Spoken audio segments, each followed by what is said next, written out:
आदरणीय संत समाज, सज्जनों और देवियों, इस अधिवेशन की पूर्व संध्या पर आप लोगों को बहुत बहुत धन्यवाद और शुभकामना। सदगुरु कबीर बीजक में कहते हैं, भक्ति प्यारी राम की जैसे प्यारी आग, सारा पट्टन जरिमुआ बहुर ले आवे मांग। भक्ति प्यारी राम की, राम की भक्ति बहुत प्यारी होती है। उससे अधिक प्रिय वस्तु दुनिया में कहीं है ही नहीं। भक्ति प्यारी राम की कैसे प्यारी होती है? जैसी प्यारी आग, आग बहुत प्यारी होती है। सारा पट्टन जरिमुआ बहुर ले आवे मांग। आग लगी, सारा बाजार जल गया, सारा नगर जल गया। लेकिन दूसरे दिन भोजन बनाने का जब काम पड़ा, प्रकाश जलाने का काम पड़ा, तो दूसरे के घर से आग मांग लाते हैं। जिस आग ने पूरे नगर को भस्म कर दिया, उस आग को फिर मांग लाते हैं। भक्ति ऐसे ही, राम की भक्ति ऐसे ही प्रिय होनी चाहिए।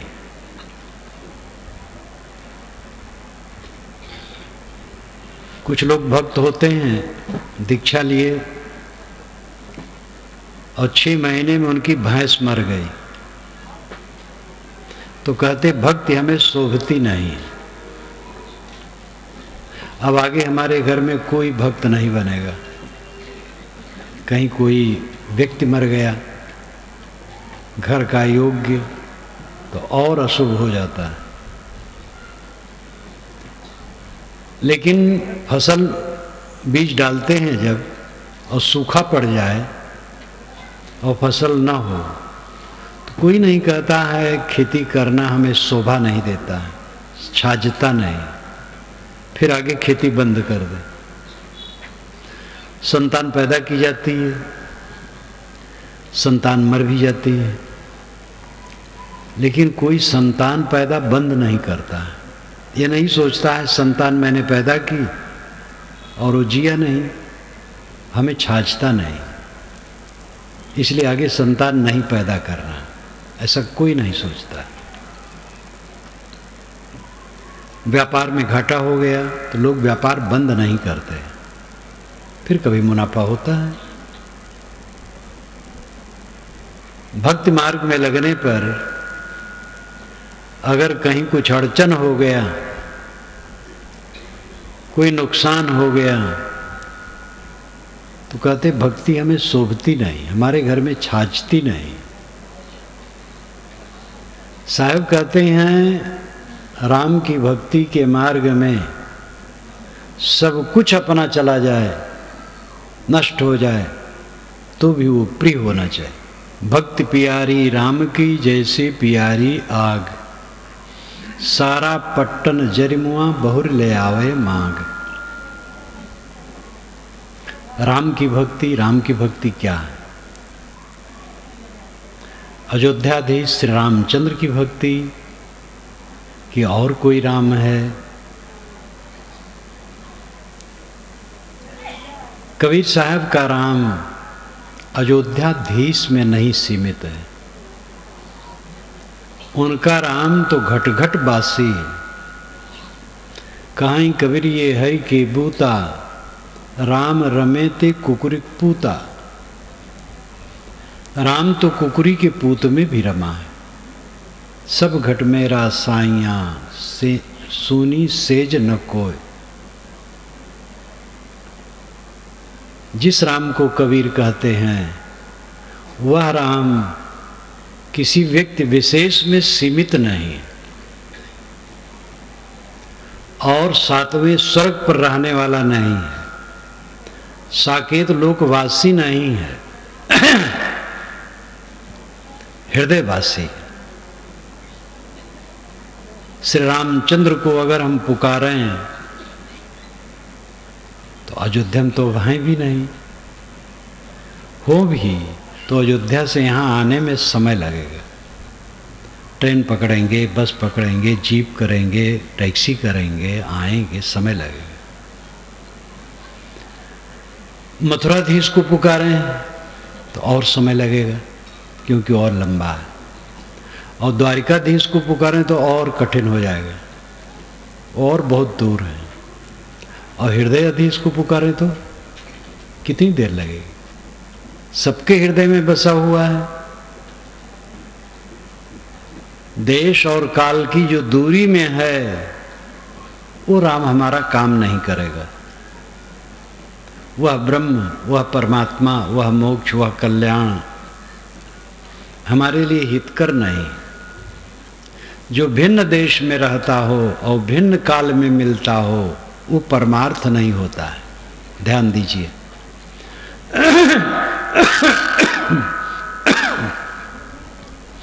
भिन्न देश काल में रहने वाला परमार्थ नहीं होता है, परम सत्य नहीं होता है। जो परम सत्य होता है, जिसको हम राम, ब्रह्म, आत्मा, खुदा गॉड कह सकते हैं, वो न तो भिन्न देश में है न भिन्न काल में मिलता है। इसी देश में है और इसी काल में मिलता है। जहां आप बैठे वहीं है और आपका अस्तित्व ही है। आपका होना उसका होना है। आप हैं, बस परमात्मा है। आप क्यों अपने को परमात्मा से भिन्न मानते हैं? उपनिषद के ऋषियों ने भिन्न नहीं कहा है। स्वामी शंकराचार्य बारंबार प्रत्येक भिन्न कहते हैं। प्रत्येक भिन्न ये संधि में है। पदच्छेद करने पर होता है प्रत्येक अभिन्न। प्रत्येक नाम भीतर, अभिन्न नाम जो अलग न हो, उसका अर्थ होता है अंतरात्मा। ये अंतरात्मा ही परमात्मा है, अंतरात्मा ही ब्रह्म है, अंतरात्मा ही राम है। ये राम की भक्ति अत्यंत प्यारी होनी चाहिए। ये राम की भक्ति क्या है? सदैव आत्मचिंतन, आत्मस्मरण, आत्मस्थित, अपने मन को अपने में समेट लेना, राम की भक्ति करना है।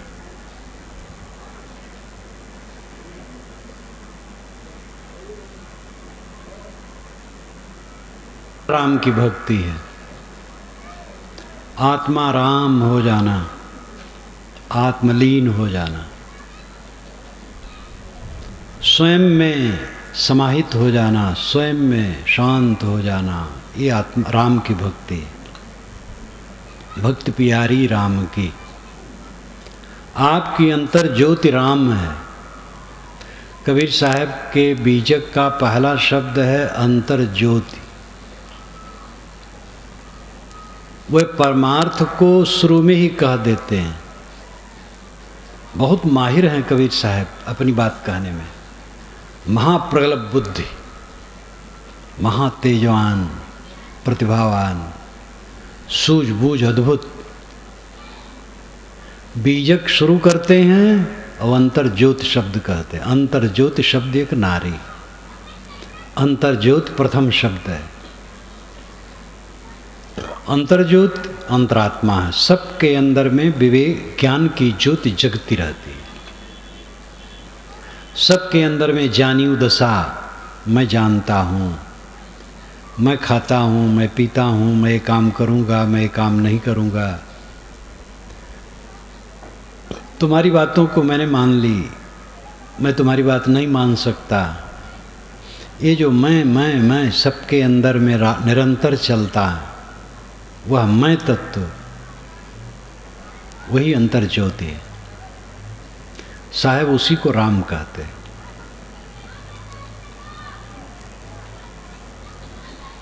अंतरात्मा में लीनता,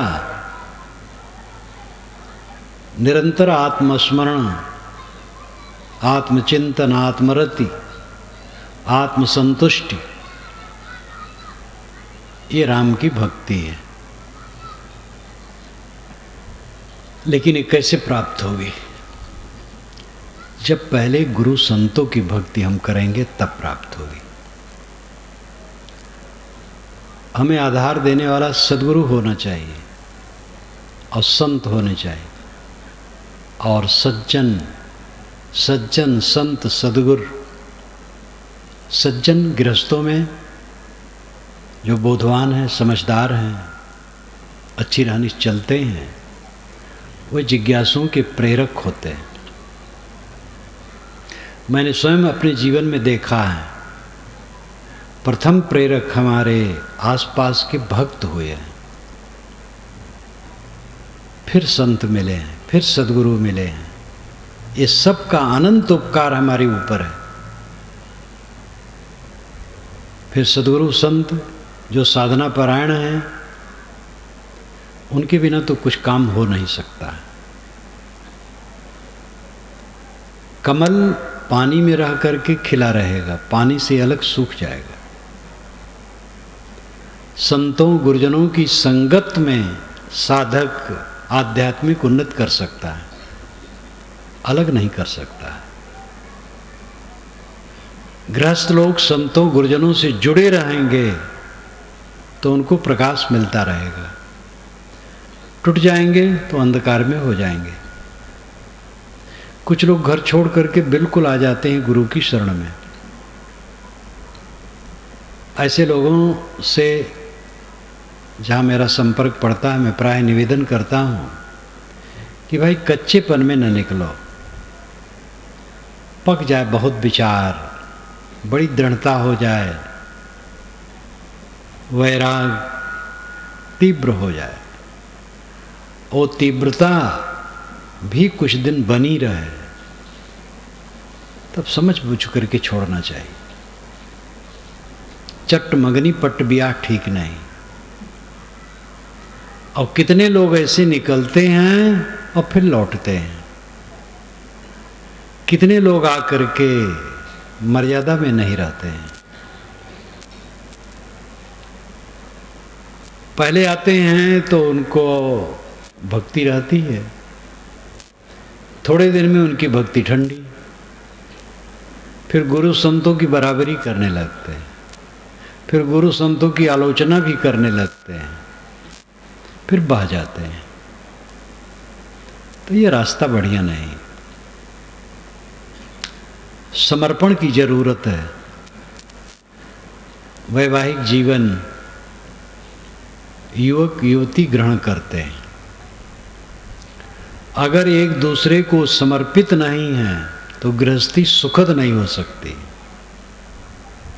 समर्पित का मतलब विषय वासना की तीव्रता नहीं, उसको तो जितना घटा के रखे अच्छा है।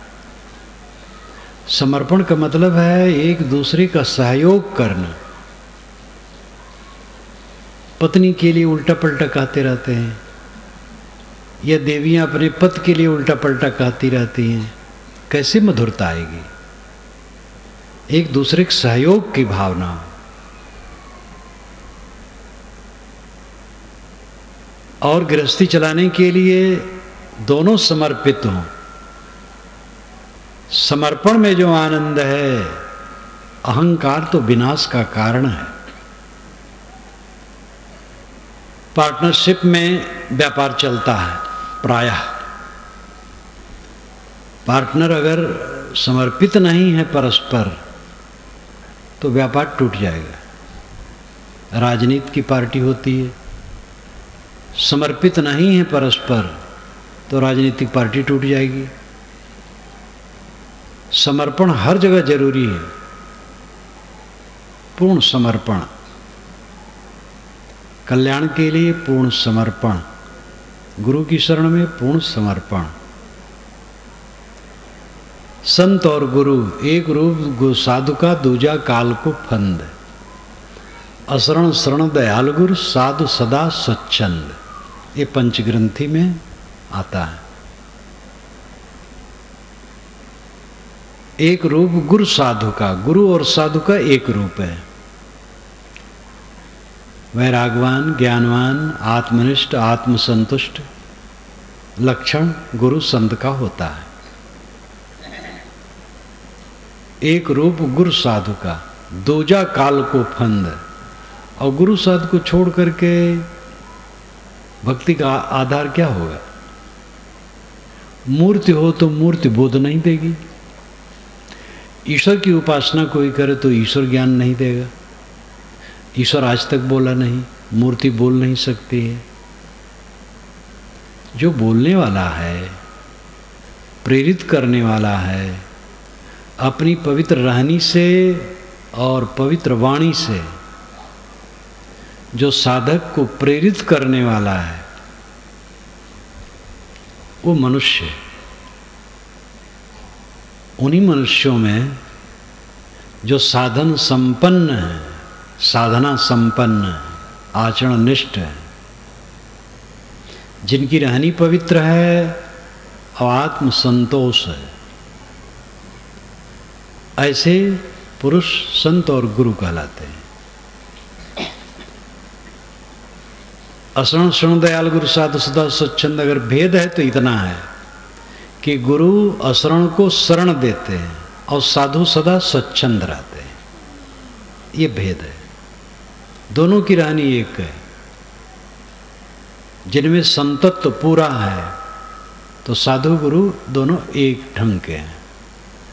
लेकिन जो गुरु हैं वह अशरण को शरण देते हैं, जिज्ञासुओं को आधार दे करके उनको प्रशिक्षित करते हैं, उनकी जिम्मेदारी लेते हैं। लेकिन साधु ये झंझट में नहीं पड़ते, सदा स्वच्छंद रहते हैं। गुरुआई करना झंझट का घर है, निभाना। भक्तों को दीक्षा दे करके तो चल दिए, लेकिन ये साधुओं को निभाना बहुत मुश्किल है,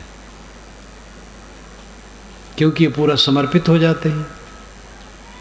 अंदर से समर्पण पूरा है, आधा है, तिहाई है, कम बेस जैसी समझ बुद्धि है, लेकिन घर छोड़ के तो गुरु के पास हो ही जाते हैं। वो तो बोध होते होते समझते समझते समर्पण बढ़ता है।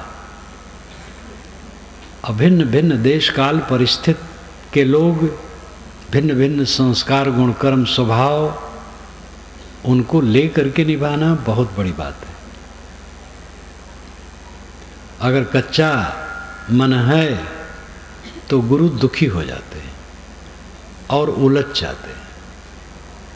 इसलिए गुरु की जिम्मेदारी जो है वो यह है, पहला तो उसका कर्तव्य है कि उस अवस्था को प्राप्त कर ले, निष्काम निर्माण दशा, तब दूसरे के लिए जिम्मेदारी ले, नहीं तो न ले।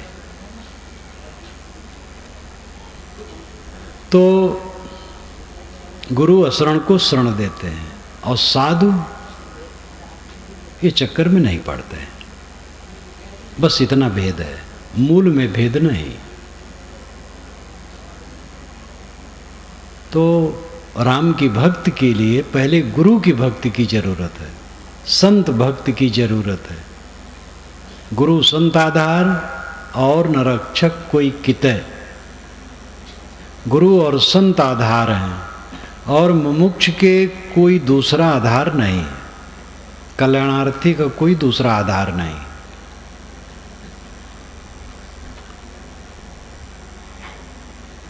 गुरु संत की शरण में जा करके सेवा भक्ति, पहले सेवा है। सबको सेवा परायण होना चाहिए, शरीर से भी सेवा करना चाहिए और जिसके पास जो शक्ति है उससे सेवा करना चाहिए। सेवा से चित्त शुद्ध होता है और शुद्ध चित्त में ही ज्ञान फलीभूत होता है। इसलिए सेवा, भक्ति, समर्पण, आज्ञाकारिता, विनय, ये सब अपनाना चाहिए। फिर स्वाध्याय साधना में बढ़ना चाहिए,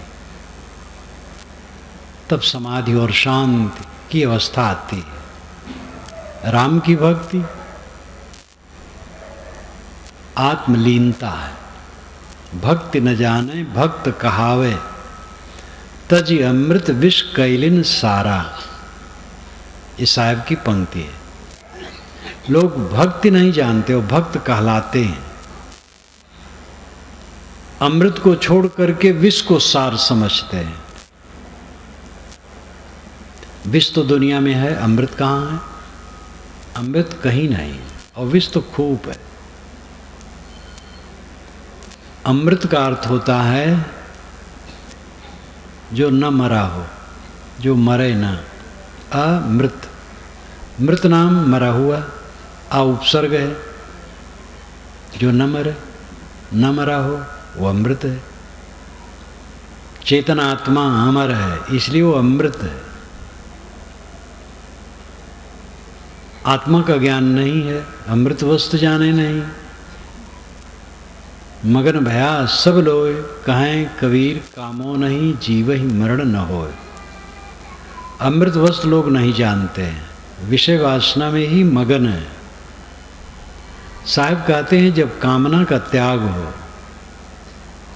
निष्काम दशा आ जाए, तब अमृत है। जीव का मरण तो होता नहीं है। न जीव मरता है न जड़ मरता है, संयोग मरता है। जैसे मोटा उदाहरण लें, ये सब जो यहाँ बैठे हैं अभी पैदा नहीं हुए, और यहाँ से उठ करके चले जाएंगे तो सब खत्म नहीं हो जाएंगे। इकट्ठे हो गए हैं और बिखर जाएंगे, इतने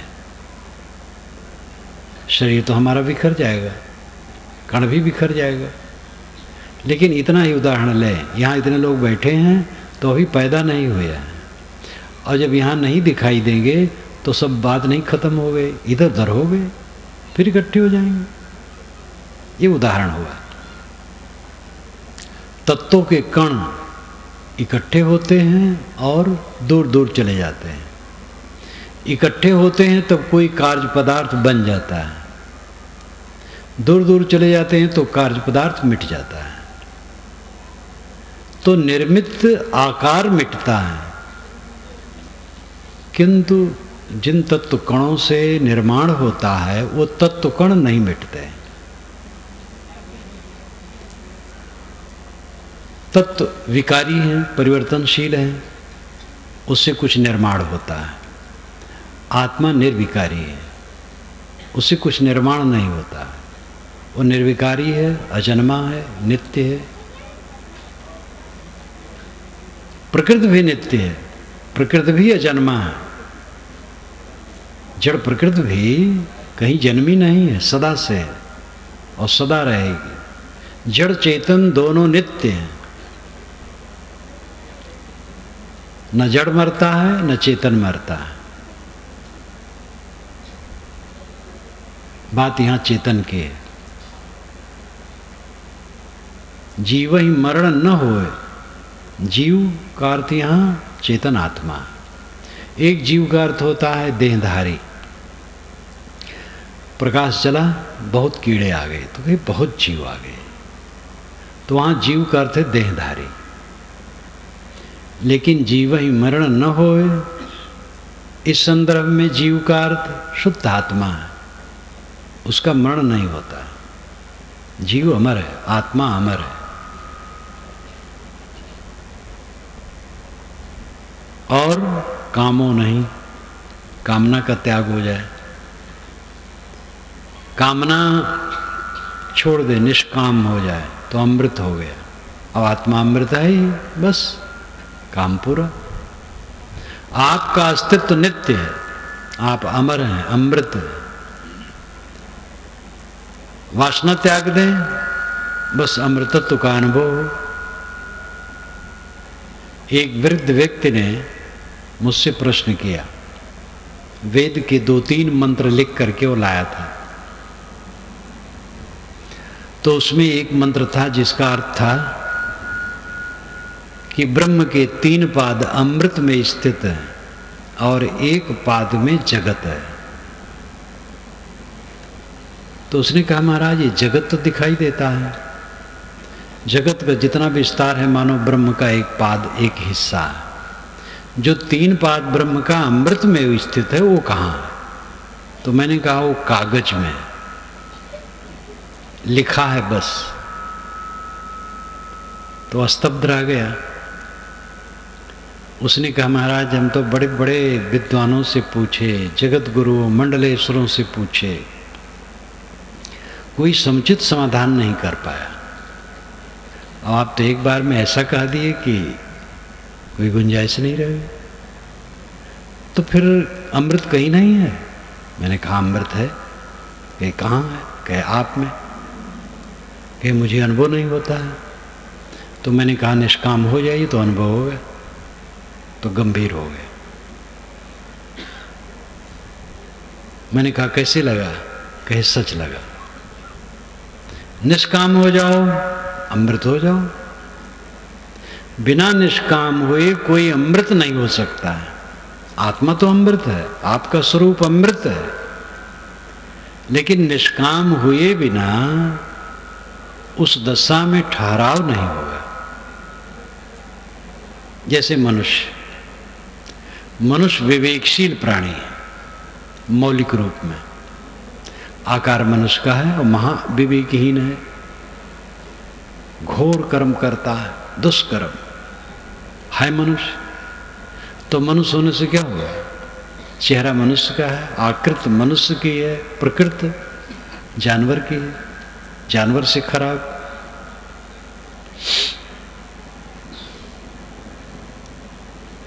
तो हमारा स्वरूप आत्मा अमृत है, लेकिन वो अमृतत्व तब अनुभूत होगा जब हम निष्काम। निष्कामता में निर्माणता अपने आप है। पूर्ण निर्माण हुए बिना कोई निष्काम हो ही नहीं सकता, और निष्काम हो गया तो अहंकार रह ही नहीं सकता। निर्माण निष्काम अवस्था अमृतत्व। भक्ति न जाने भक्त कहावे, तज अमृत विष कैलिन सारा। साहब कहते भक्ति लोग नहीं जानते हो, भक्त कहलाते हैं। अमृत को छोड़ करके विष ग्रहण करते हैं। निष्कामता अमृत है, सकामता जहर है। आपका स्वरूप शुद्ध चेतन है, लेकिन इसकी चरितार्थता तब होगी जब निष्काम बुद्धि अपनाए। एक बार की कोई निष्काम नहीं होता है, धीरे धीरे कामनाएं घटाई जाती हैं, विकार जीते जाते हैं, तब यह दशा आती है। एक लागे नहीं आती। किसी को घबराना नहीं चाहिए, परिश्रम करना चाहिए। धीरे धीरे धीरे वो दशा आएगी।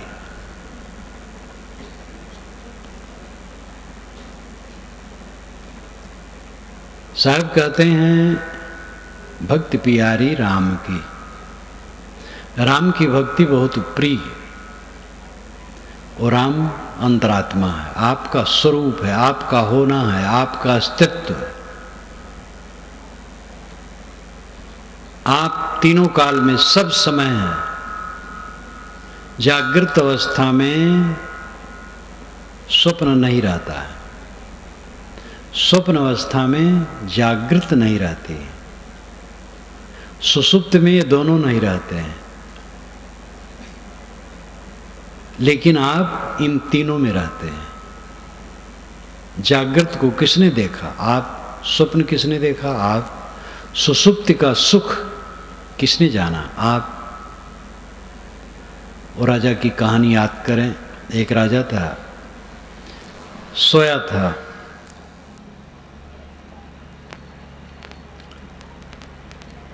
सपना देखने लगा कि मैं भूखा हूं, 3 दिन का भूखा हूं, पर्वत की तराई में घूम रहा हूं,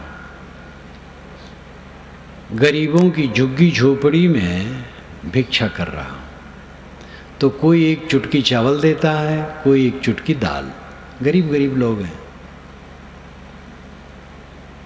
फिर कुम्हार के यहाँ से एक हंडी वो लेता है, चावल दाल धो करके उसमें छोड़ देता है, 3 पत्थर रख देता है और उसी पत्थर पर वो अपनी पतीली मिट्टी की चढ़ा लेता है, खिचड़ी पकाता है। खिचड़ी पक जाती है, केला का पत्ता लाके बिछा देता है, खिचड़ी ढाल देता है। मन बेताब है कि ये ठंडी और खाऊं, 3 दिन का भूखा है। इतने में 2 भैंसे लड़ते लड़ते सामने आ गए। भयभीत हो गया, ये हमें मार न दे। इतने में दोनों भैंसे दौड़े, खिचड़ी रौंद दिए, राजा पर टूट पड़े। राजा भगा, नींद खुल गई।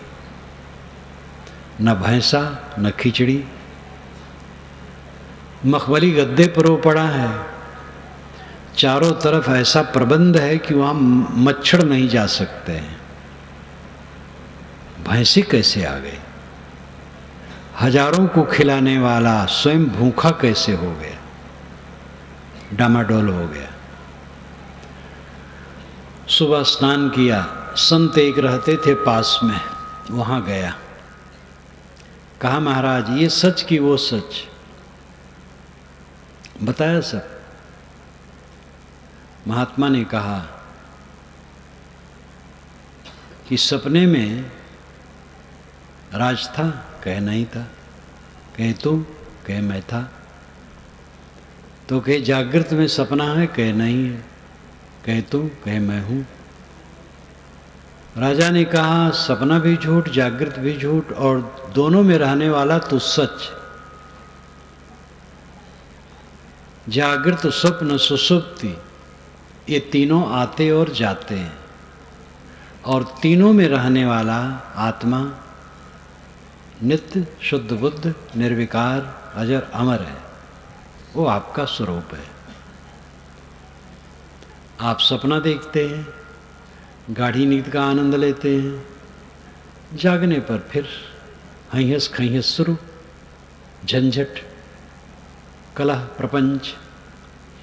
जो भजन साधन करने वाले हैं भजन साधन करते हैं। तीनों अवस्थाओं का ज्ञाता, तीनों अवस्थाओं में रमने वाला आत्मा नित्य, वही राम है। रमन्ते योगिनो यस्मिन् नित राम, रमन्ते योगिनः यस्मिन् इति राम। योगी जन जिसमें रमण करते हैं वही राम है, वो अंतरात्मा है। ये राम की भक्ति बहुत प्यारी होनी चाहिए। राम की भक्ति है आत्मलीनता। आत्मा राम है, आत्मलीन हो जाना, अपना चित्त समेट करके आत्मरत हो जाना, ये जीवन का परम फल है। किसी के साथ कुछ रहने वाला नहीं, सब झूठ। हम जितना ऐश्वर्य मानते हैं